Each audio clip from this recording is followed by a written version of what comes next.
not all vaccines are meant for all children. You need to look at the individual, and you need to look at their methylations, their genetics, what they need. So this is where I think we're going really wrong with the whole vaccine conversation. Having really, really low AMH means you don't have many eggs left. Your ovarian reserve is very low. Having high FSH means you're going into menopause. My FSH was 24.5. Through stem cells and PRP for the ovaries, my FSH is like a 3.5. Amazing. Even the doctors were like, wait, what? You mentioned anti-inflammatory diet. What are some key things that moved the needle, that were a part of what moved the needle? I became Iman, this is long overdue. It is. But it's happening. So I'm thankful. Thank you for coming on the pod. Just thank you for being my friend, and thank you for hosting me in Pittsburgh. And I'm just really excited to be here and see you in your element at this beautiful office. It's weird. I mean, what's it like to see coming from the outside? Because I've been doing this for so long, right. But like what I would envision is that, okay, we've been in telehealth for a long time. We help people around the world. And then people come here and they're like, why are you in the middle of nowhere? Right. But I think it's amazing. Yeah. You and I spoke about this when I interviewed you for the podcast, about how being in nature really helps regulate your nervous system. Yeah. And nervous system dysregulation is causing so much inflammation and chronic disease. So it totally makes sense to me why you're here. I love it. It's like the salt of the earth, Rust Belt, but I live in the country. Yeah. And thanks for coming out. No, I love it. By the way, I'm really being impressed by Pittsburgh. I found a really cute like Turkish restaurant for breakfast this morning. The view from my hotel has been amazing. So, and that's what we were talking about last night with your wife, Amber, right? That as you get older, you crave different things, and just being somewhere that feels safe and secure, and you know, you can breathe easy is beautiful as you're aging. So it is so true. My in-laws moved out. Like I told you this last night, but like all of my wife's side of the family, they're like true blue, like Los Angelinos, and they've all moved out here to the forest of Pennsylvania, and I thought that never would happen. Yeah. But my father-in-law said, I feel my nervous system just calming down, and he didn't realize it because he spent years, decades there. But when you're, nothing wrong with cities, right? I'm not saying any shame to cities, but there is a different frequency when you're in nature. Yeah.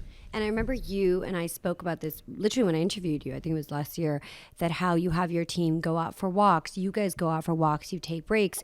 When I came to your office, everyone was sitting there having lunch. And I think that when you can't talk about health and wellness and longevity without talking about connection and community. Yeah, so There's true. no such thing. Yeah. And my community is a herd of deer. Yeah. Herd of deer, 2 dogs, 2 kids, a lot of in-laws. A lot of in-laws. Yeah. Los Angelinos in the wild. That's what I call it. To see these Los Angelinos try to like farm and regenerative farming. It's your brother-in-law has a regenerative. Well, I mean, he's the legit one. He went to school for farming sciences and plant sciences. Yeah. But the rest of them, bless their hearts. I mean, they're trying. They're trying, and they're making a go of it for sure. But yeah, they love it. They love it. So you've lived. Like you probably don't know where I'm going to go with this interview because I don't even fully know. But like being your friend, I really want to like. You've lived a wild life, and you've lived so many lives in one life, and you're just beginning. Yeah. So can you kind of set the stage of like this colorful life that you've lived? Good way to start. I did not see that one coming. So guys, for everybody listening, I'm originally Pakistani, but I'm born in the States. I was born in Bloomfield Hills. Did not live in America. I was actually a birthright baby, and we'll get into that, kind of my take on that later.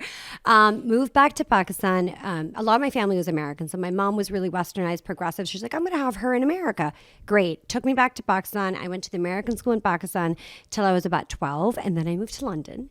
I lived in London for 16, 17 years. Then from there, I moved to Dubai in the middle a little bit. Was in Dubai for 3 years, moved back to London, and then ended up in the States. And I ended up in Miami. And I'd never lived in America at this point. And my mom literally was like, and I'll get into the backstory, was like, you need to go to the States and work. And I was like, I've never lived in America. I barely know anybody there. And she's like, you're going to figure it out. She did not even come with me. Nobody in my family came with me. Packed up my bags, wanted to be in Miami because I lived in Dubai and I prefer the warmer weather. Mm-hmm. And just did not want to be, I was 30 years old, but I'm 42 now, so it's almost been 12 years. Did not want to be in the hustle and bustle of like a city like New York. It's tight, it's congested. I was like, I don't want to do this. Mm-hmm. And I got to Miami, and I have a background obviously in PR and marketing, and I interviewed with every like agency that was major at the time. And I was like, what the hell am I doing here? Because you come from such a global cultural city. My first job ever out of college was for Vogue.com. So I worked for Vogue House. I worked at Tatler Magazine, went up to Vogue. So it was very dynamic, right? Miami wasn't that what it is today. And so, yeah, I interviewed at a bunch of different agencies, finally felt I belonged in one. And I worked for some major brands. We worked for Soho House. We started Fashion for Breakfast out of there. Actually, so Fashion for Breakfast, Soho House was started out of this agency called The Workshop in Miami. I don't think it's around anymore, though. We opened the Edition hotels. And I really kind of started influencer marketing back then in Miami because nobody was really doing it. So I've had a pretty interesting career out of, doing kind of luxury retail and fashion and hospitality. After 20 years, I now am very focused on health and wellness. Yeah. Because of my mom's journey, she died of turbo cancer during the pandemic after getting the vaccine, and something she should have never gotten. And so that kind of really shifted my trajectory of adding purpose to my life and wanting to work with people like yourself and practitioners and businesses and brands that are really helping people reconnect with themselves and heal. Wow. Powerful story. And you got a lot of in there in a couple minutes. So that's beautiful, setting the stage for kind of who you are and what you stand for and your experience in life. I have to digress for a moment because the Edition hotels, they smell freaking amazing. They do, right? I mean, I think one hotel smells amazing. Everyone knows the one hotel smells amazing. But Edition, don't sleep on the Edition hotel. They're amazing. They are like really well done. Not just the smell of it, but they are like the kindness, the hospitality is really well done. I think Ian Schrager did an incredible job. So now obviously it belongs to the Marriott Group, but Ian Schrager really put his name on the Edition hotels and Public. That's another chain they really curated. And what Edition did really well is when we opened the Miami Beach Edition, Ben Pundle was the head of culture. I don't know if you guys are familiar with him, but he was from the UK originally, and he was put in charge of creating this culture at Edition. What's the music? What is the sound? Who are the influencers staying there? What is the art? What is the buzz? He was literally the director of culture. And he was this really well-traveled guy who went around the world, and then he would come in when properties were opening to instill what that is. So the Edition Hotel do have a very specific culture, a type of people who stay there. We're really family focused, but it's very curated. Yeah. And I personally love Edition hotels. Yeah. I think they're fantastic. The Times Square one, which anybody's like, okay, why would you ever want to stay in Times Square when you go to New York? But there's some oasis that it's like you would not think you were in Times Square. And there's another location in New York, but I like the Times Square better. And I think they've done a really great job. They didn't mean to be like this wellness focused hotel, but it's very zen. It's very tranquil. It's super. And no matter where you see them, whether it's in Asia or you go to the Middle East or you come to the US or you even go to Turkey, they have an Edition in Boardroom. Same level of service, same standard. So I think they've done a really great job. I've always, you and I have talked about this, but like the intersection between wellness and hospitality is fascinating to me because it is like a place for people to unwind and support that parasympathetic, and they've done a great job. Great job. Yeah, and I didn't know that you worked. Yeah, I opened that hotel. That's amazing. And I wouldn't expect anything less, honestly. Of course. Iman did. I've had a really colorful She's done past. a zillion things. I'm like, wait, how many days do you have in a year? Because I swear it's double. You know, I tell my husband I'm really grateful that I'm an entrepreneur, and I love being an entrepreneur because there's no off switch for me. Maybe it's not a great thing either, but my mind literally goes 7 days a week. Like you see me messaging you on the weekends. I'm like, I have this idea for you. Yeah. Never stop. Have you always been like that? Yes. What do you do you think that was more nature or nurture or a bit of both? Is it hard to tell? It was a bit of both, and I'll tell you why. So like I said, I'm originally Pakistani, 100% Pakistani. Most people look at me and they're like, you're Pakistani? I was like, 97%, 23andMe said I'm 97% Pakistani. I came from a really, really, really affluent Pakistani family, but a very unstable set of parents who were always fighting and always bickering. And so my father was so wealthy, but he's a big deal in Pakistan. To be really career focused was not a thing. And so I came from this dad who was, my dad was an arms dealer, firstly. Like, it was like, people look at me, they're like, what? The daughter of a Pakistani arms dealer. And so grew up extremely affluent. Pakistan is very much run by the military. My dad is ex-military when I was growing up. My one uncle was the head of the Navy. One uncle was the head of the Army. One was head of Air Force. Our version of the CIA, which was the intelligence, was my dad's first cousin. So we grew up in this very like powerful but really affluent environment. And then I obviously moved to London, And so there was no shortage of money there, but there was a shortage of stability. And my father almost looked down on women wanting to work and have a career. And because he was so unstable, I always loved to work. I was telling my husband that the other day. I, at the age of 18, went and got a job. Do you know what the Body Shop was in London? Yeah, I've heard of it. I don't know much about it. They used to make their own brands and products. It was all over the UK. And so I would go get these jobs every summer. And my mom had instilled in me, I think she had a gut feeling. She's like, your dad's really unstable. They were always bickering. She's like, he's going to control you with money. He's going to turn it on and turn it off when he wants. If you want to travel every summer, you better start figuring things out. So, I literally got a job at the Body Shop. I worked at the Gap. I worked retail. I would be so good at selling. And my dad was livid. He would come by, and it was the big Gap in Oxford Street. If you guys have been to London, it was just a huge one. It was their flagship store. My dad would come in and he would be furious. He would be like, how can you, being my daughter, knowing the amount of Pakistanis that come through this door, be working the shop floor? But I love to work. It didn't matter to me what I was doing. I just really had this really strong work ethic. And you didn't want to depend on him either. I didn't want to depend on him because the guy was really unstable. Like 1 minute we're getting like $6,000, $8,000 as monthly pocket money at 18, 19. The next minute he's like cutting us off. And I'm like, this is a lot of instability, you know? Yeah. So I guess that was my trauma response. And so I also started interning. Like I was an intern who got into Tatler and then worked my way up to Vogue.com while I was still studying in my, finished my bachelor's and going into my master's in journalism. So I had this really strong work ethic from day one. And now I look back and I'm, obviously 42 now and I have my own, 2 businesses. I think I always had this love for freedom and, being able to make my own decisions and not asking somebody for money, not asking for permission. So I probably will always work. Maybe the pace will change once I have children. But I was thinking about this the other day, and because I had such a controlling father, and when he passed away, by the way, this is another thing, he had a whole second family behind our back, didn't tell us about it.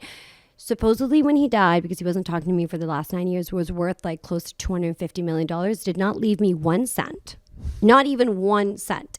And then my mom, bless her, passed away and did not leave me anything either. Yeah.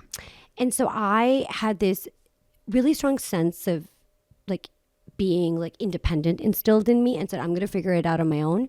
And me and my husband were completely self-made. Like whatever we do is we generate it ourselves. And I'm really grateful for having this like incredible pedigree because it showed me the world and I lived in all these places and I was very refined and cultured always. But I'm really grateful for that work ethic. Yeah. You had that background, but you completely built what you have today on your own, which is really rare. Yeah. Really rare. Especially from our culture. We are a little bit complacent. And if you come from money, it's like, well, you always have it. You always have it. But for generations. Maybe sometimes I maybe intuitively knew that you don't know with this man. I don't know what's going to happen. So. Yeah. Wild story. Thanks for sharing it. I didn't know how detailed you'd get, so I'm glad you went there. I didn't want to like put you on the spot, but thank you for sharing that. So you said something that was pretty like, okay, we're gonna be like, what did she just say? When you mentioned kind of your first aha moment, you've written PR in your mom's illness, you mentioned the vaccine and cancer. Yeah. So what went down there? So I always had health issues growing up, and I had my own battle with health, and I started getting into the functional world. I met this really great peptide doctor in Miami 4 years before my mom passed, and he started telling me, listen, you have all this, you have insulin resistance going on, you are not metabolizing your estrogen correctly, you have really high levels of candida. So I was like, wait, what is all this stuff? No one's ever spoken to me about this. I started getting into peptides and learning the space. Then it goes into the pandemic. It's 2020. My sister's in St. Moritz. My mom used to live with my sister because my parents were going through this divorce, and I was obviously in the U.S.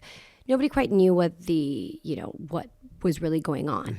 And my mom was kind of in isolation with like staff living at the house, but kind of by herself because we didn't know what was happening in the world at the time. My sister didn't want to enter the UK. I wasn't allowed to enter from the US. It was chaos.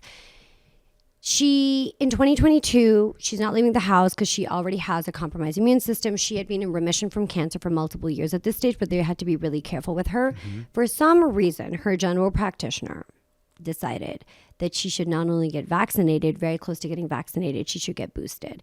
I kid you not, this woman got her booster in January, and within 90 days of that, She was bedridden completely. She got turbo cancer, which is basically, for anybody listening, turbo cancer means a really aggressive spread of cancer. It spreads so quickly all over your body. There's nothing you can do about it. It just 1 minute to the next is all over you.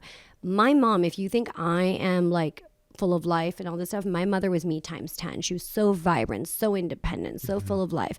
She was completely bedridden. She had cancer fluid all over her body. She could not even walk.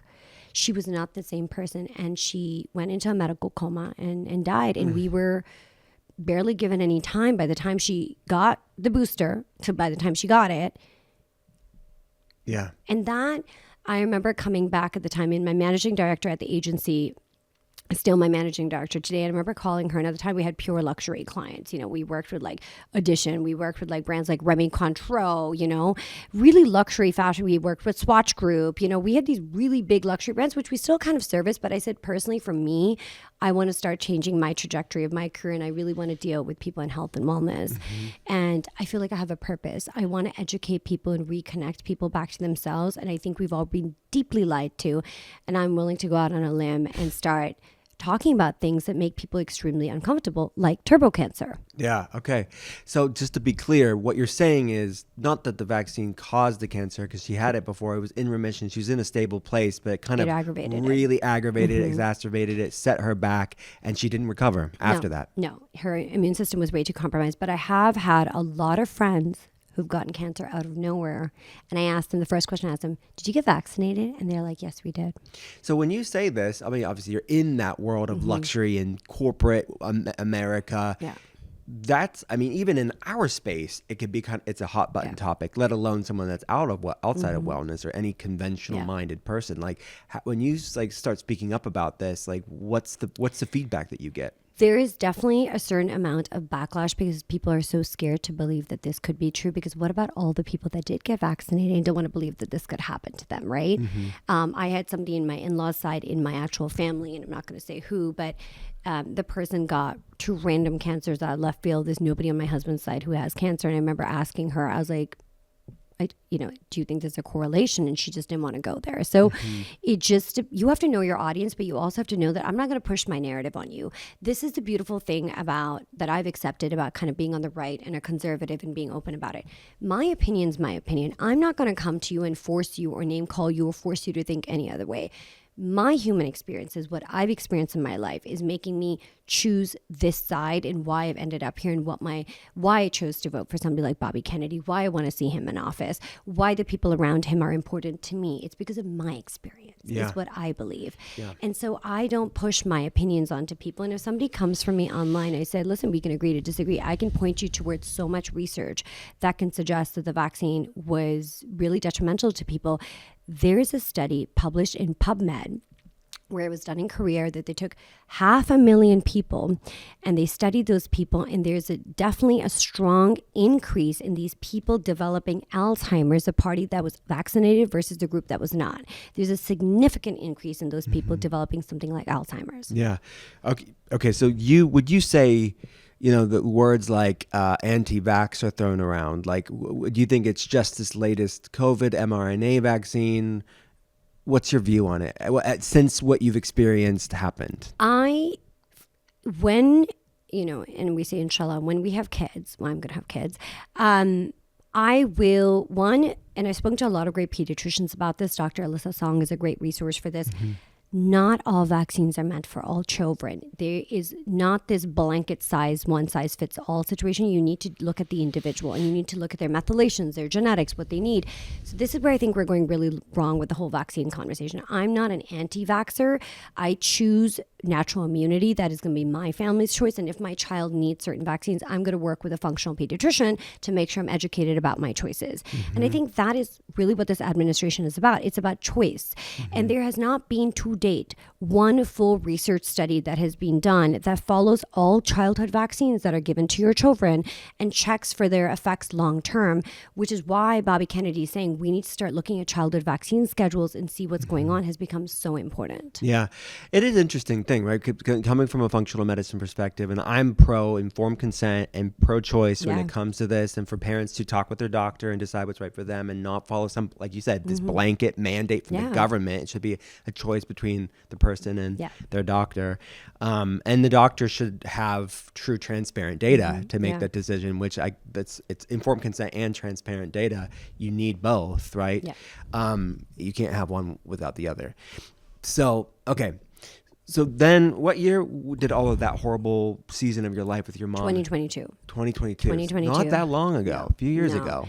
I think your dad passed away around the same time. 2023. Yeah. So I think that, and you be able to relate to this, when you lose somebody, you can decide how to mourn that grief. You decide how to nurture it and take care of it, and you decide how to come out on the other side. And for me, remembering my mom was like, I never want to see somebody go through this again. So if I can use my platform and we can build brands and people like yourself to tell that story, that there's an alternative world out there and to look at things through a deeper lens, is what became my true passion and purpose. So if I go through life, I was like, why do I wake up and do everything I do every morning? Is because I'm driven to help people heal.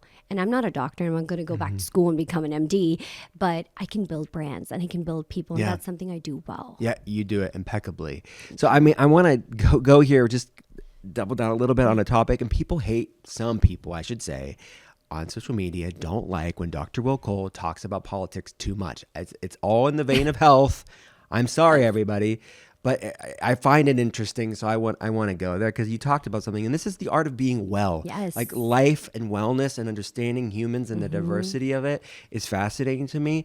And you said, like, I'm on the right, and me as someone is right, I'm not going to judge somebody else. I think even the way you even said that is like a significant realignment, because everything you said was actually historically on the left, center left. Correct.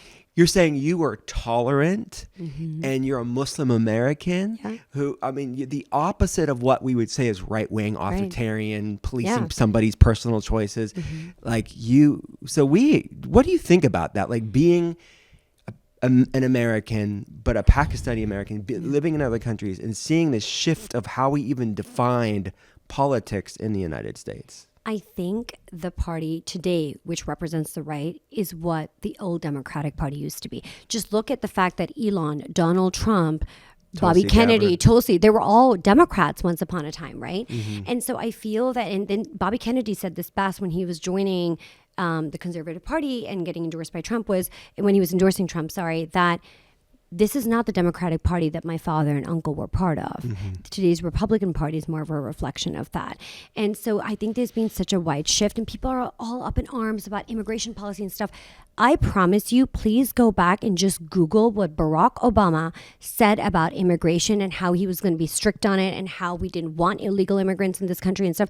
The Republicans are just saying shit that the Democrats had already said a while ago. But the minute they're right and it's Donald Trump, everyone's up in arms. But if you actually go back and pull up videos and content, they're not saying anything that the Democrats have not been saying for a very long time. I saw videos of Barack Obama talking about all the things that DOJ is doing, going line by line. We talked about this, waste and fraud and bloat. And yes. But all of a sudden, Elon coming in and doing it is a major problem. So I think this is where media has lost a lot of credibility, because they can be bought and sold. And I think that this administration, they will have their faults. I'm not going to agree with everything. Nobody's going to agree with everything with them, right? I just thought, and I strongly believe that they are a better choice.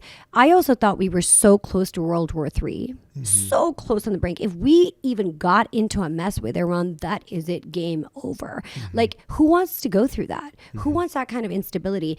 And being Muslim, being Pakistani, having lived all over the world, having very strong ties to the Middle East, having strong ties to, Pakistan and even the UK, I can tell you, people are so grateful Donald Trump is in power, because he has better international relationships with major world leaders, and they actually respect him, versus having a man who was in office previously who wasn't even mentally there, but he was sold to be our president and was completely driving us to go straight into war.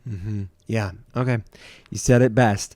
You meant birthright, baby. Yeah. What's your view on that? So it's really funny. I lost this podcast episode with Alex, but I kind of for those of you listening, Alex Clark is a dear friend of mine. And so I kind of goaded her. She did not know I was birthright. I went on the podcast. Hey, what do you think about it? So it's funny.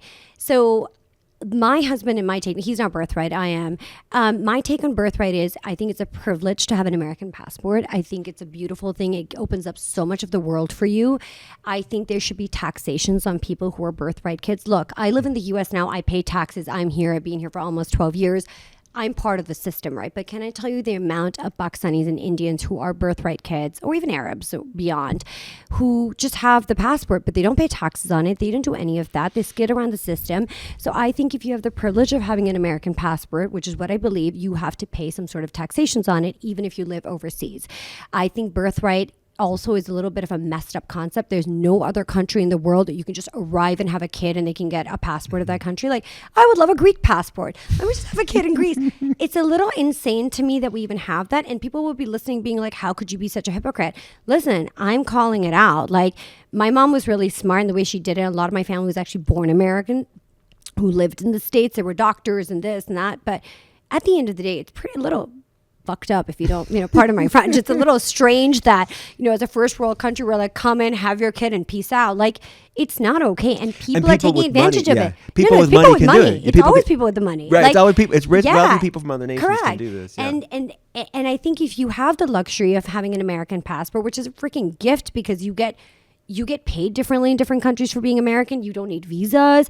It's amazing. So you should be paying for it. It's a green light for a lot of different things. And having comforts and ease to move around freely. You told me something last night at dinner about surrogates. Yes. So what's going on there? So listen, there's this whole thing, and you guys can look into this. So wealthy single Chinese men will have these surrogates and they will send them to have kids in the US, because then if that kid is an American citizen, when they get older, they can apply for their parents to be American citizens. And this is happening left, right, and center. So I'm just thinking to myself, why are we allowing this? Mm-hmm. Why are we allowing these people to come into our country, wealthy single Asian men, and allowing them to do this?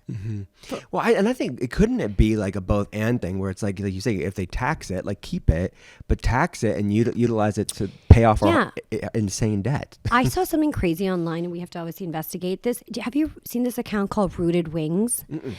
So she was basically talking about how in LA, you guys should look her up, and it's kind of on her feed as well, and maybe in our highlights.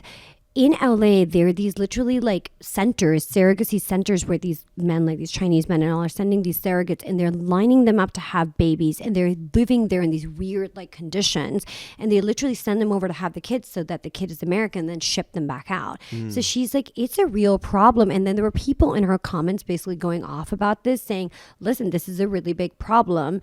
And it's the same thing with IVF, right? I've been going through infertility, and we'll get into a little bit.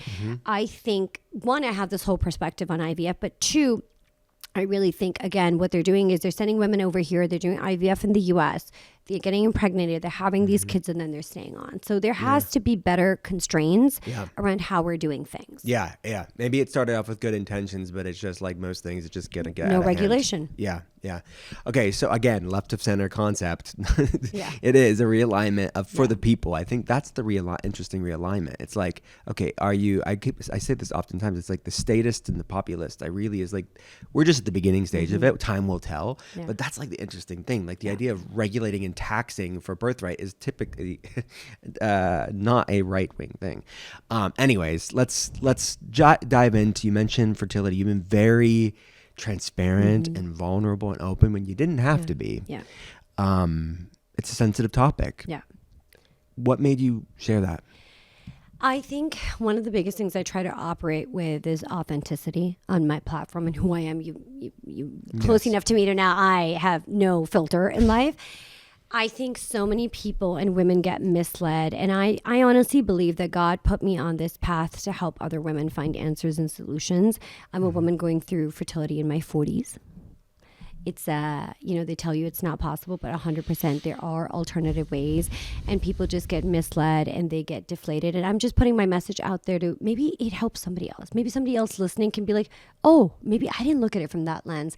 And so a lot of this research and stuff and going on my own infertility journey and learning a lot about it, I found out that there's such a big correlation between everything longevity related and fertility.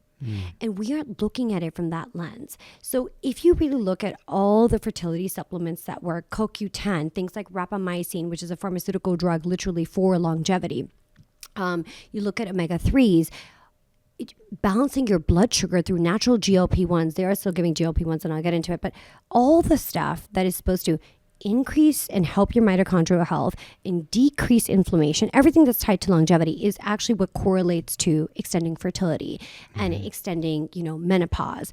And so women are getting their life back and able to extend menopause by doing all these protocols. Like put off menopause. Extend it, extend ovarian aging. Yeah.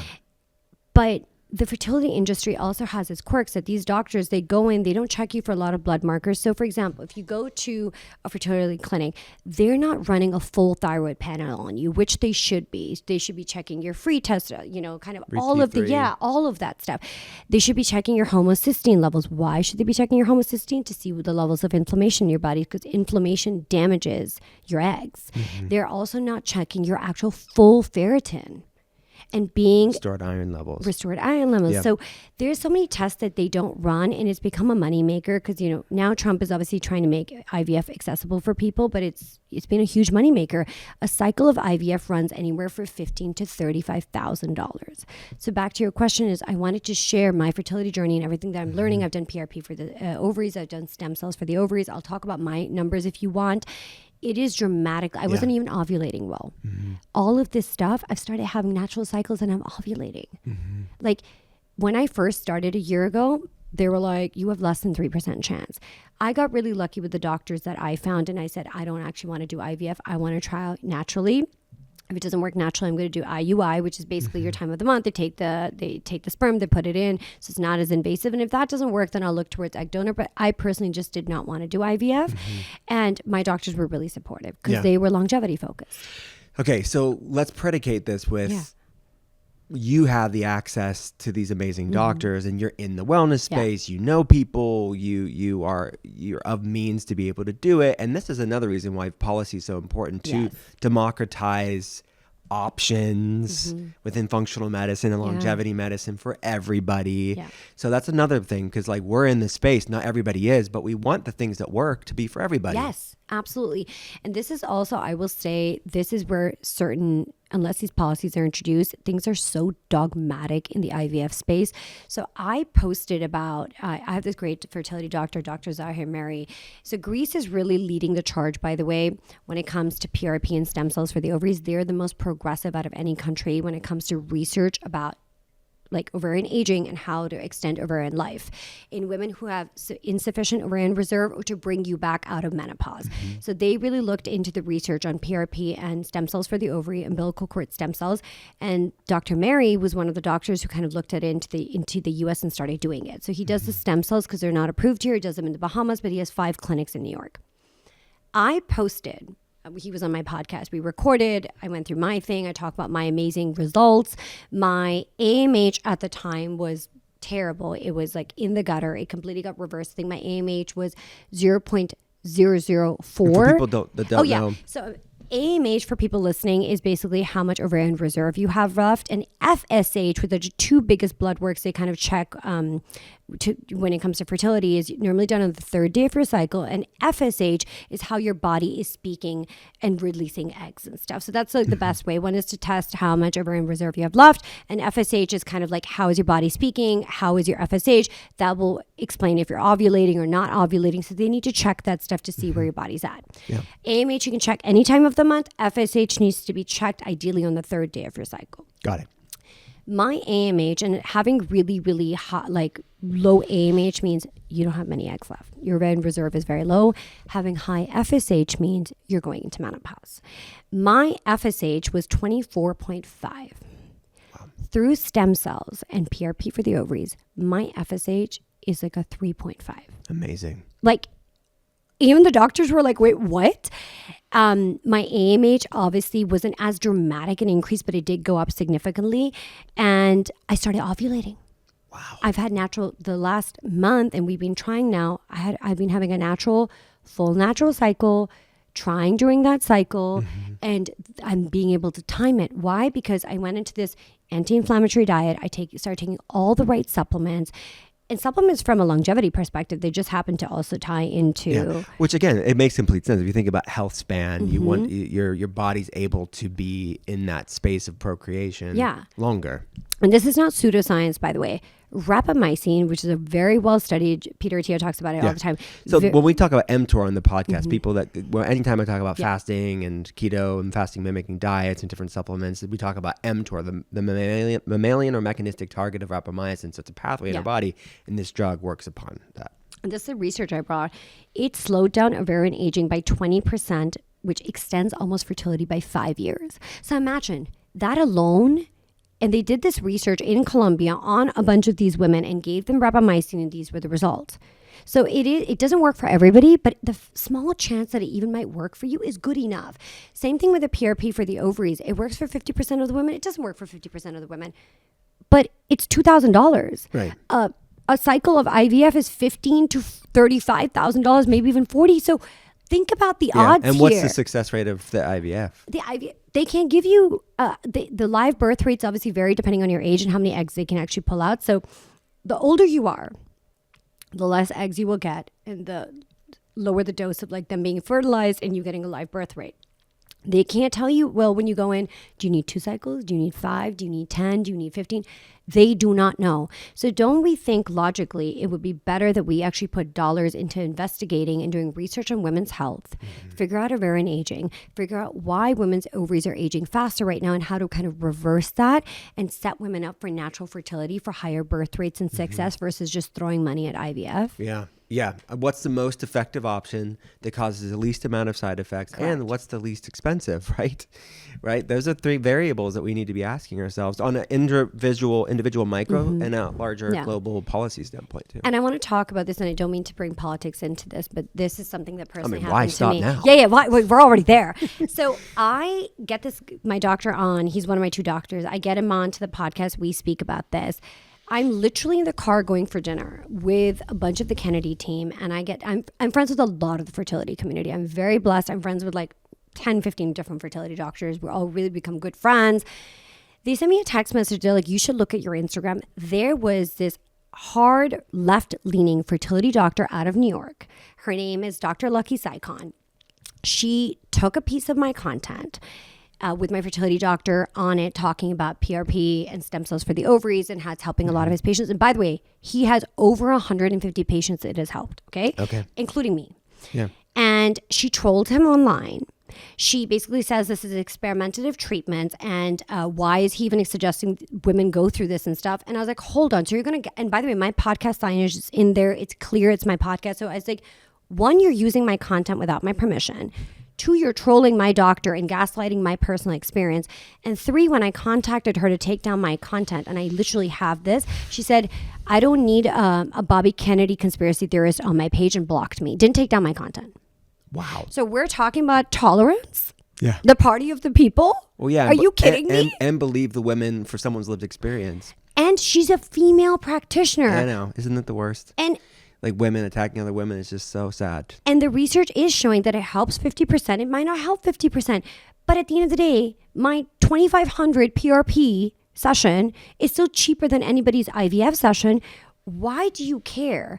And this is the other thing. The IVF industry has only been around for 45 years, and the whole industry has only progressed based on experimentation.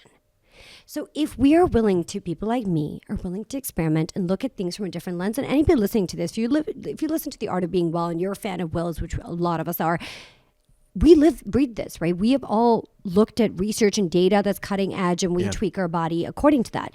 Why would you have a problem with women going this route and doing what they think is best for them?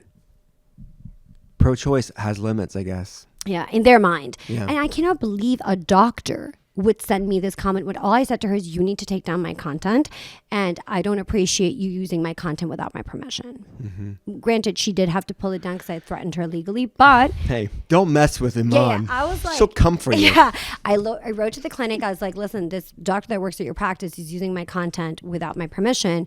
That's my IP.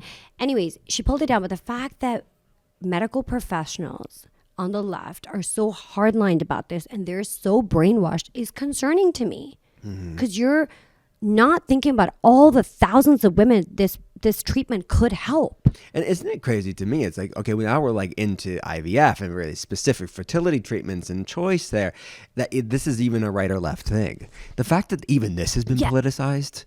100%. And it's so funny. So many, and people are like, oh, this is not the party for the people. This party is against women. Most of my fertility doctors, the ones who are more alternative, functional, trying to tell you there are other ways to get pregnant, trying to get people naturally pregnant versus just putting you straight on IVF cycles, which would make them more money. A lot of them happen to be right-leaning. And they're right-leaning not because, they just woke up. They just think that there's less bullshit on that side. And they want to do more testing and back more different types of research. And they think this is a party that will allow them to do that. Yeah, right. They're independent thinking people. Yeah, they're actually independent. And they are just here and they're like, listen, we want more research funding to go into women's health to look at things like, for example, the use of precursors for NAD. NMN and NR are clinically proven to help your mitochondrial health and therefore increase your chances of fertility. It also decreases inflammation in your body. Most people don't know this, but there are 100,000 mitochondrial cells in eggs, in your actual eggs, versus only 5,000 in the cells of tissue, like muscle, in the cells of muscle. So imagine your body has the highest quantity of mitochondrial receptors in your eggs. So there's a direct correlation between mitochondrial health, inflammation, longevity. Yeah. But why would you not want to back this research? Yeah, why wouldn't you want to? And that's the other thing too, is like we've always wanted more studies done, but it's always been preferential treatment towards pharmaceuticals. Well, they fund 50 to 90% of the research that comes out, so it's skewed. Yeah, it's skewed. So yeah, we want RCTs on everything, and that's part of that transparent data and informed consent thing that we're talking about too. But back to your point about independent, free-thinking women, they've always ruffled feathers and offended society. So this is just no different. But it was just shocking to me to see a medical practitioner troll somebody else's patient, troll a doctor who is meant to be their colleague, and then thanks to this other huge fertility community they started sending me text messages that this woman was sending about this said doctor. And I was like, are you crazy? How unprofessional do you have to be? Yeah, it's so regressive too. It's like, how can you call yourself progressive? It's like diversity of thought. On what basis? Yeah. Yeah. Diversity of thought is part and ideas. Of a liberal society. Yes. An actual liberal society. Okay, so let's go through some of the things. You mentioned anti-inflammatory diet. What are some key things that moved the needle, that were a part of what moved the needle? I became a lot more keto focused. So one of the things is, guys, please, when you're eating meat, don't just look for grass fed. You have to look for grass finished, because grass fed is just a greenwashing term. Grass finished means that the cattle or the animal that you're eating has been given grass their entire life, versus grass fed just means at the end of their life. So high quality meat taken on a regular basis not only helps women with increased muscle mass, which is better for insulin resistance, but it also really, really helps reduce inflammation. This is another lie that we were told, that meat leads to inflammation. The quality of the meat that you eat and how you consume it actually can reduce inflammation in your body. So I have been eating a lot of fat. I eat butter by the pound loads. I eat so much butter. Healthy fats are really important for women. If you're trying to conceive and going down this journey, you need to be consuming a lot of healthy fats. You need the right ratio of omega-3 and omega-6s as well. This is all things that you need in order for your body to feel safe that it can conceive. I didn't actually gain weight. I actually leaned out a lot more. Weight training was a really big part of my journey. I've been weight training 4 to 5 days a week if I can. I feel great. It helps me sleep better. Really being careful with my sleep quality, getting in more sleep, checking my HRV at night, saying where is my levels on different things. And then I spoke to this incredible fertility dietitian in the UK. Every country, this is where the differences come in. She told me around the time that you're trying to conceive and things like that, have milk. I personally prefer to have raw milk, and milk acts like fertilizer to the eggs. And by the way, nobody in the US had told me this. So it's also great to see other countries and how they're kind of piecing together things. This woman's really famous. And what country was she? In London. Oh, no. Melanie Brown. Her name is Melanie Brown. You can look her up. She's incredible. She's got a lot of friends of mine pregnant over there. So she makes you this like nutrition kind of protocol and stuff. One of the things she told me was have milk and then have pasture raised eggs, because the yolk in the eggs is also incredible for you going through fertility. Megas, choline, choline, biotin. Yeah. So these are some of the things I incorporated in. I got into a pretty like good regimented supplement protocol. We both obviously love Body Bio. I take a lot of Body Bio PC for environmental toxins, getting that stuff out of my body. Sodium butyrate, which is a natural GLP-1, also by Body Bio that I love. So I've just been looking at it from a holistic lens. Okay. And next time hopefully I see you, I'll be like, hey, I'm knocked up. I mean, we're praying. Yeah. And then the numbers have already done tremendously. They're moving in the right direction. Okay, so the food, we have the food piece down. You mentioned some supplements. You mentioned some NAD precursors. Are you doing NR, NMN? Like, what's your thoughts on that? So there's research. This is where like the sometimes the wellness industry, as amazing as it is, people are also trying to pull the wool over people's eyes. So research has come out that NAD precursors actually work much better than actual NAD because the NAD molecule is actually too thick to go into the tissue. And the Buck Institute of Longevity, was actually on Mark Hyman's podcast. The director came on and said that the research is now suggesting that basically if you flood dose your body with NAD, your tissues can't actually absorb it, so it's better to do a slow burn and a small pickup. Which is why NAD IV drips take so long. Yeah, and also you're throwing away your money. Yeah, right. Yeah, and you have a Herx reaction. Yeah. So I take NMN. It's what I love. I've been taking this, and dosage does matter. That's another thing people need to know. So some companies have it. You really need to check the dosage. So I take NMN by a brand called Wonderfuel. They are really, really high. I think it's like 900 mg, which is like the highest dose you can go clinically that's being tested. They also have other precursors and stuff in there that help with inflammation, like reversatol and stuff. So they have a great, like I would say, ingredients list is super clean. You know where it's coming from. It's actually one of Mark Hyman's favorite NMN brands as well. Okay. And I've seen amazing results. But also what's crazy is my hair started growing at a rapid rate. So not only is it great for ovarian aging, and there's a 20% correlation that it slows down ovarian aging by 20%.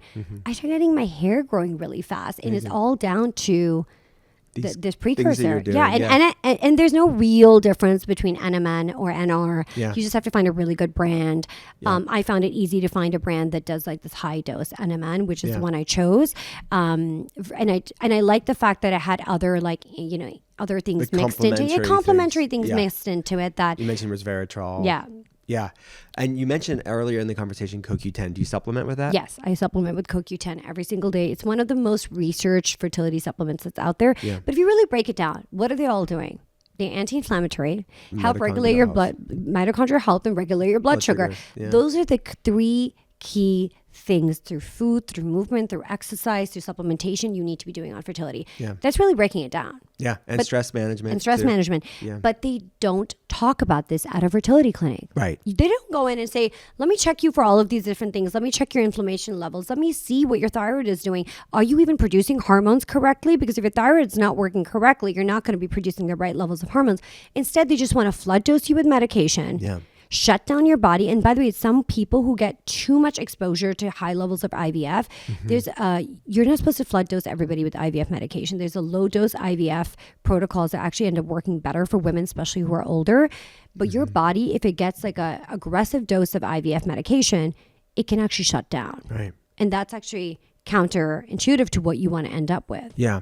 Got it. This is golden for people to go back and listen to it, share this episode. Okay, so let's go into this. You mentioned the stem cells and PRP in the ovaries. Yes. Okay, this sounds painful, but it's also, as the world would say, experimental. It's emerging. Yeah. What you not being legal in all the places. So what's the details of this? One, I really hope America gets to the place. You look at a country like a region like Dubai, we spoke about this at dinner last night. They're so advanced when it comes to stem cells and exosomes and stuff. It's incredible. But the US needs to catch up. We have a lot of regulations around this right now. So PRP, you can 100% do in America. I would be very, very, very careful with the doctor you go to, because the way they inject does matter. You have to have a technique. You have to know what you're doing and how you're doing it. So PRP, they can do it under sedation, and they just go in with an ultrasound machine, like a vaginal ultrasound machine, and they go in and they inject the outside wall of your ovaries, and it can respond really well. But somebody needs to be skilled. I don't think every practitioner out there knows how to do this, and it can actually be counterintuitive to you again if not done correctly. The stem cells treatment was something Greece was doing. I was interested. I came back. My other fertility doctor, who is such a gem, Dr. Amy Azadeh, she's called the Egg Whisperer on Instagram. Phenomenal woman. She said to me, she told me your chances are so low. You have less than 3% chance of getting pregnant naturally. I think don't even consider IVF right now. You need to start healing your body. Go on the rapamycin. Go to my colleague in New York. He does PRP for the ovaries because she's based in San Francisco. She's like, I'm a little far for you. Go to this guy in New York. And he also does stem cells, and he's having really promising results. He has a clinic in the Bahamas. He has 5 clinics in New York, and he has this other one in the Bahamas. And so I flew to the clinic in the Bahamas. It was a 15-minute procedure. I was in, I was out. Felt nothing at all. The next day, it's crazy, but I felt like my ovaries started firing again because I was feeling really angry that day. And I'm like, what's going on with me? And I'm like, oh my God, I think my hormones are working again. And it takes 3 months before you see the results. So month number 2, I did the testing. My AMH and FSH did not change. Month number 3, finally in January, I did the testing and my numbers came back so incredible that even the doctors were shocked. And so they have these umbilical cord stem cells, which are FDA approved, but you're not able to do them over here. And again, they go in, they give you sedation, and they go in with an ultrasound machine and go in and figure out where to put the stem cells on your ovaries. One of my ovaries is completely reconstructed, so it's the size of like a blueberry, so it wasn't even firing. That started firing again, and my left ovary, like I started just ovulating properly. Wonderful. And so the health of my ovaries did improve. I did this treatment, when was it? End of October. So now I'm kind of going to that kind of next round of it, and it can last. So PRP tends to last about 3 to 4 months. So you should really be trying at that time. Stem cells can last up to 6 to 8 months. This is what I'm talking about in regards to fertility. Overall, it is amazing for slowing down menopause or getting women out of early menopause. That is a lot of the research is suggesting that you can get pulled out of early menopause. So you're fully sedated for that? Yeah, but it's like a 15-minute sedation, and you come on and you're like, oh, it's all good. Wonderful. Yeah. It's fascinating. Anything else that you've done on your journey so far that we haven't talked about? I've been doing a lot of work with plant medicine. Okay, yes. So you went to South America? Yeah, I went to Ecuador, and plant medicine, ayahuasca is part of their culture.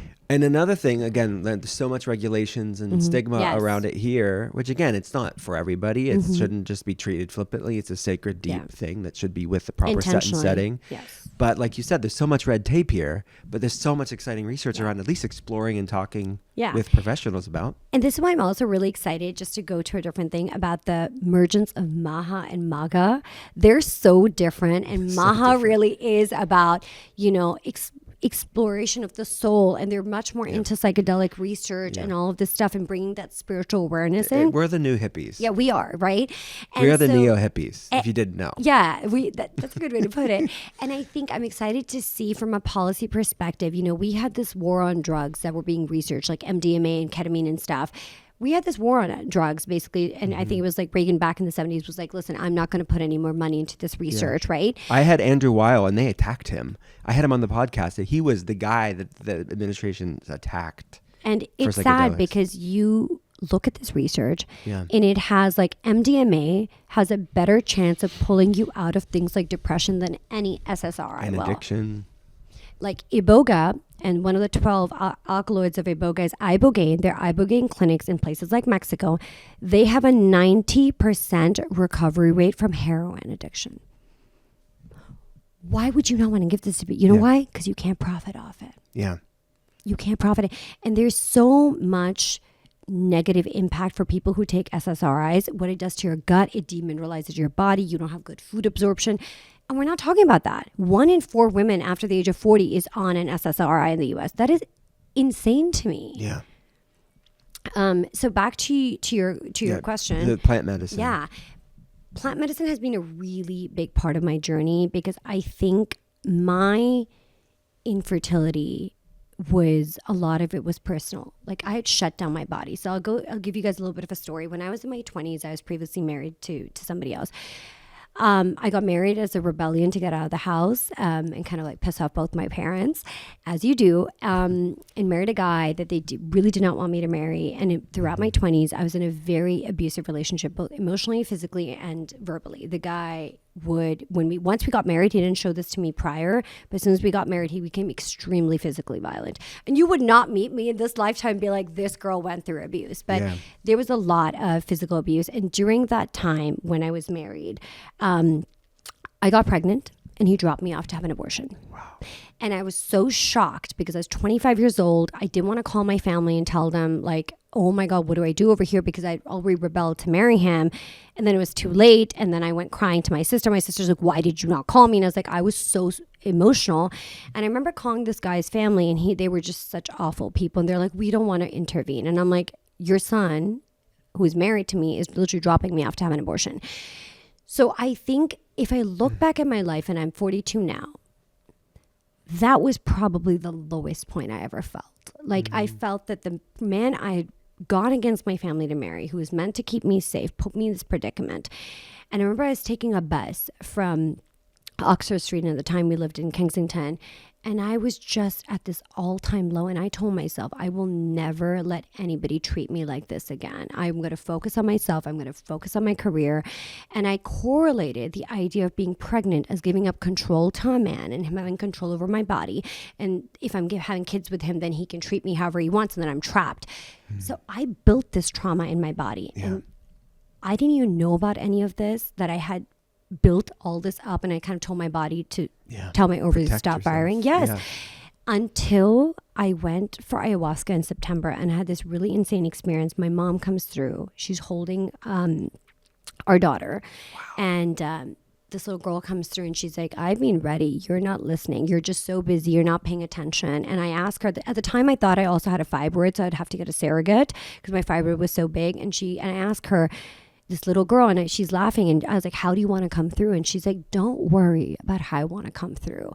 You need to get ready. You are not ready and you're not paying attention, and I'm ready to come through. And she said a couple things. She said, I will show you if you let me show you how I want to come into this world. One, at the time I did not know what she meant.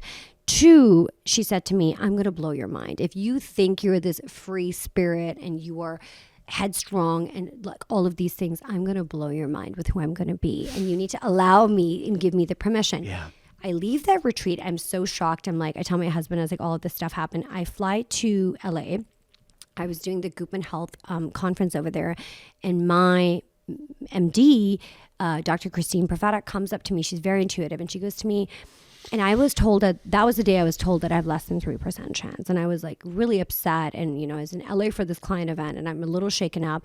She comes up to me and she says, your infertility has a lot to do with your emotions. I was like, what do you mean? She's like, I just see it. She's insanely gifted, this woman. She said, next time you're in New York, I want you to go see this osteopath. She's a healer, but she's an osteopath. She sees newborn babies. I want you to go see her and talk to her. By chance, I was going to be in New York the next month, made the appointment, went to this osteopath. She knew nothing about me. I get on her table and she goes, tell me about your life. What happened to you in your 20s? And she starts going through this and starts bringing to my consciousness that I have had this real trauma response, not only because my parents were extremely unstable. My mom was really scary when I was young and she would be really hard on me. So my first encounter with parenting was really abrupt. And then when I get pregnant, and it's supposed to be such an exciting time in your life and this great news that you share with your partner, I was beaten up and dropped within 48 hours to have an abortion. And this woman is like, you are the byproduct of trauma. You have deep trauma and you have told your ovaries, this is not good for me. I'm not safe here. So you need to start untangling that. And I was just shocked. I remember coming out of that appointment and going and telling my husband, I was like, this is not pseudoscience. Like, this woman is seeing newborn kids and she had no idea of my background. So it's so powerful. Plant medicines, when done well, when done with intention, when done with really wanting to expand the soul, that so much can happen if you allow that to come in. Yeah. Wow. Thank you for sharing that. I did not know all that. I knew glimpses of it, but thank you for being so vulnerable. And I know it's going to help so many people. Yeah. And the osteopath wasn't under plant medicine, right? No. It's like a combination of like plant medicine and then like confirmation with a practitioner. With a proper MD. Like my MD in Morristown, New Jersey was like, you need to go see this woman before you even think about IVF. And was it like more like intuitive? What does she do? Like energy healing?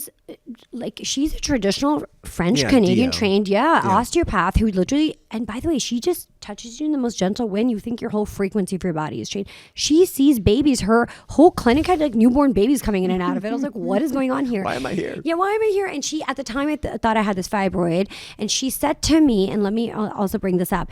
I said, I have a fibroid. I can't carry. I'm going to get a surrogate. And she said, really? Is that really the story you've told yourself? Or is that really true? I was like, no, I got scanned. I have a huge fibroid. I went to get scanned. I went to see the specialist all the way in Colombia, like at Colombia as in New York, Columbia University. He's a specialist.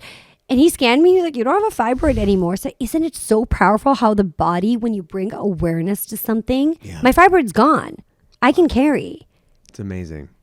All the things you're doing, both on a mental and a physical, spiritual, emotional level. It all ties together, right? Yeah. I always say you cannot out supplement trauma. You can't outlift it at the gym. This is why I tell people when it comes to your health and like the art of being well, like literally thinking about that, it's your spiritual body, it's your emotional body, it's your connection to faith, and whatever faith means to you, we can be different things. And then it's all of this other biohacking, supplementations, IVs, everything you do. It all works together. Yeah. Amen to that. This has been a blessing, Iman. Thanks for coming on. Before you go, you know the podcast is called The Art of Being Well. At the end, we have your Art of Being Well. This is Iman Hasan's Art of Being Well. First question is, what is the worst tasting healthy food that you eat? You do it for its benefits, its nourishment, but it's not for taste. You can't laugh at me. What is it? Okay, so I make a smoothie every single morning, and most people would find this gross, but it's a green smoothie rather than being a fruit smoothie. So it has cilantro, it has celery. I put 2 raw eggs in it. Yeah. Okay, and it doesn't taste the best, but I live with it. I pull sea salt, and I just want to get as much protein in on the go as possible. Yeah. So that is probably Getting the eggs in. Yeah, I do all of it. I do like 5 or 6 raw eggs just in a glass, chuck it back. And so Look, people eggs don't work for everybody. Yes, so I'm not saying everybody needs to do this, but and don't come to us if you get salmonella. Like, don't call us. This is our personal thing. or egg sensitivity. Yeah, and it's a bit gunky. It's a bit thick. My housekeeper's looking at me like, this is disgusting, but I have it every morning. Okay, that's a great answer. What do you take? Well, we talked about this. You take supplements, but what are maybe 2 that we haven't talked about? Or did we cover all the ones you're taking? Maybe like lesser known supplements that people would be surprised about. My favorite thing that I do not live without, and I swear by it, is Body Bio PC. And you obviously know the benefits of we've PC. recommended it clinically for years. And what PC does, phosphatidylcholine, is very, very well researched and studied. It really leaches out and pulls out all the environmental toxins out of your body. So your cell, essentially, and Will can explain this better than I can, so jump in. Your cell has this beautiful, it's supposed to have a gooey, mushy layer around it. But with everything going on with our food system, seed oils, just like being on the go all the time, our cell walls are getting so eroded, and that's how the toxins get in. If you don't have healthy cells, you have nothing, right? And what PC kind of does, it goes in, it refortifies your cell membrane. It makes it this healthy, bouncy little thing. And then also is pulling out all of these environmental toxins. And I, by the way, have done really detailed testing, not being on PC and then being on PC, and it makes a world of difference. And also, if you're somebody who's suffering from brain fog or long COVID or mold, it's amazing for you. Yeah. Do you do the soft gels or the liquid? I do the liquid. Yeah. I'm already in so deep at this stage. Like, just go all the way. Just chug it. I have 2 tablespoons a day as well. It says half on it. I have 2. There's no risks, and also if you're pregnant, it is incredible for pregnancy, for babies' brain development. Yeah. We talked about choline with egg yolks. This is like a precursor form of a derivative of it. All right. Is there any? This is a good question for you. What's the weirdest or maybe most out of the box, maybe even controversial thing you've done for your wellness that you're willing to admit on a podcast? Oh my God, I'm so open about so many things. I'm kind of out there. Yeah, we've covered some good things today, Jackie, what do you think it is? What do you think is the craziest thing I've done for my wellness? Jackie's here. Yeah, Jackie's here to support me. What do you think I've done? Yeah, probably.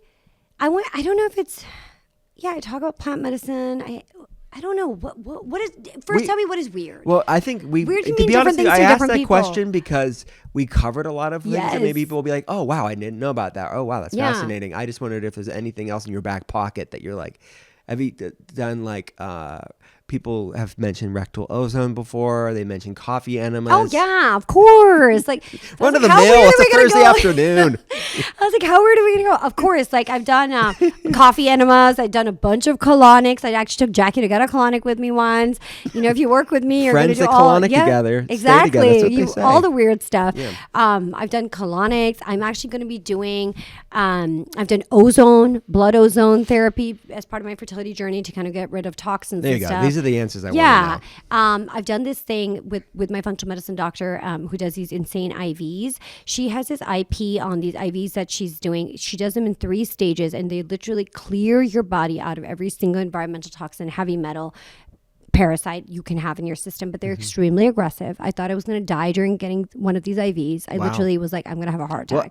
It's not therapeutic plasma exchange. No. She also offers that. That's kind of newer to her practice. No, but she does them in these 3 different stages. And one of the things in these IVs, I don't know everything in it, but it's like really, really, really high dose PC, liquid PC and butyrate, and a bunch of other things. And they literally take about 4 hours. They give you different things with it. And it literally, you feel it going into your body and cleaning out your cells. And I, at one of these IVs, felt my chest tighten up so much. I had 4 nurses on top of me because it's a full-fledged clinic. I was like, oh my God, guys, I'm going to die. Like, you got to pull this out. And they're like, no, you got to wait this out. It's 20 minutes. It's going to be really rough. They literally have oncology nurses who work for them. Like, that's how crazy it is. And I felt really much better the next day, but at that moment I was like, I'm gonna freaking die. Like, because this is what I wanted to know. Somebody called the doctor. Oh my gosh, you've done it all. Yeah, I live there. You're a guinea pig. Yeah, I am for sure. Like, if there's something you can tell me that would work, I'll be the first one. I put my dogs on NAD. You know that? There's new research that has come out there's new research on dogs that NAD can help extend their life expectancy by 10 years. I told my husband this, he put them on it. Yeah, your dog, the dog stories, your dogs are well taken care of. Yeah, they're our babies right now. Yeah, I love it. It's beautiful. What is a book that you've read? It could be fiction, nonfiction, that's just, I should add to the Art of Being Well book club. A Return to Love by Marianne Williamson. It is a book that changed my life 7 years ago. When I started getting into this, like, not only functional medicine, but I started getting into the spiritual stuff. This is way before I'd ever done plant medicine and stuff. I was just seeing healers and stuff. This book, A Return to Love, talked about Marianne's relationship with her mother and being a complicated relationship and all that stuff. And I walked away with this big note to myself that I wasn't giving myself enough self-love. And when I withhold love from other people, I'm withholding love from myself. Mm-hmm. And I think that was a really big healing moment in my life. And for a long time, I would gift people this book. It's life-changing. I'd love to have her on the podcast. Yeah, she's incredible. I mean, she has a little bit of a hard line on politics, but I think Marianne Williamson is phenomenal. That's what I mean. I love think the her. umbrella should be wide enough for people like her. That's what her, Gabrielle Bernstein, they're amazing. They're free-thinking women. I had Gabby on the podcast. Yeah. These are like amazing women. I love them. And I think I want to say that people like us, I mean, I'm open to talk to, I'm having Mark Cuban come on my podcast in 2 weeks. Oh, amazing. You know, and we know what he said about women who voted for Trump. So I'm excited to sit down with him. But I want to keep this dialogue open. I want to invite open conversation. I want to debate with you. We can agree on things. We can not agree on things. And that is okay, because guess what? We live in a country that's all about free speech and independent thought. I think part of us forgot that. Or we're told to forget that. Yeah, we're told to forget that. But that's what makes this country and world amazing. Really. Any free country. Yeah. Amazing. Iman, this has been amazing. Thanks for coming on. Where do people go to listen to the podcast, all the things you're doing? So our podcast is called Biohack It, and Will is coming on as a second-time guest because we love him so much. And he kills it every time. My Instagram handle is Iman Hasan. I don't know why I have double underscore. I'm trying to figure that out. And the podcast handle is Biohack It, and the agency is called IHC Agency. Thanks so much. Thank you so much for having me.